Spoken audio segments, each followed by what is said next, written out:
تیسرا کیس جو ہے وہ پاکستان تحریک انصاف کی طرف سے میں نے دائر کیا ہے. ہم اسلام آباد میں جلسہ کرنا چاہتے ہیں جس کو ڈی سی نے اجازت نہیں دی ہے, تو وہ اب ہائی کورٹ سے ہم نے ریلیف مانگی. سر شاہ محمود قریشی کو بھی دوبارہ گرفتار کیا گیا, اس پہ کیا کہیں گے؟ شاہ محمود قریشی صاحب کی گرفتاری کی جو ویڈیو آئی ہے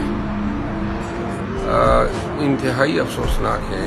سپریم کورٹ آف پاکستان کے 3 رکنی بینچ نے جو ہے ان کی سائفر کیس میں ضمانت منظور کی. اس کے بعد ان کی رہائی کو التوا میں رکھنے کے لیے ڈی سی راولپنڈی نے پولیس کی رپورٹ میں کہ امن و امان کا مسئلہ پیدا ہوگا اور یہ پیدا کر سکتا ہے, تو وہ 3 MPO جاری کیا. پھر جب ان کو پتہ چلا وہ چیلنج ہوا ہے, تو اب وہی پولیس نے کہا جی وہ 3 MPO آپ ودرا کریں. آرے بازار کیس میں جو GSQ اٹیک کیس ہے اس میں ہم نے گرفتار کیا ہے.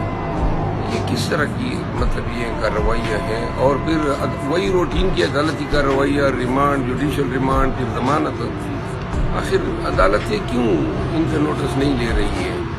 آرے بازار کیس میں آل آف اے سڈن ان کو یاد آیا, جبکہ وہ 9 مئی کو یہاں پہ تھا ہی نہیں.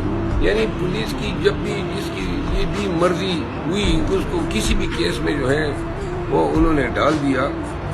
انتہائی سراسر ناجائز اور قانون کی پامالی کا وہ دور چل رہا ہے, وہ کیسٹ چل رہا ہے کہ پہلے پاکستان میں ایسا کوئی کبھی دور دیکھا ہی نہیں تھا. یعنی تمام عدالتیں دیکھ رہی ہیں, اور وہ شخص جو ہیں شاہ محمود صاحب, وہ جناب پولیس والوں کو کہہ رہے ہیں کہ آپ غیر قانونی کام کر رہے ہیں. وردی پہن کے سراسر یہ افواہ ہے, افواہ برائے پریس کانفرنس ہیں, PTI کے خلاف جو مظالم کا سلسلہ ہے.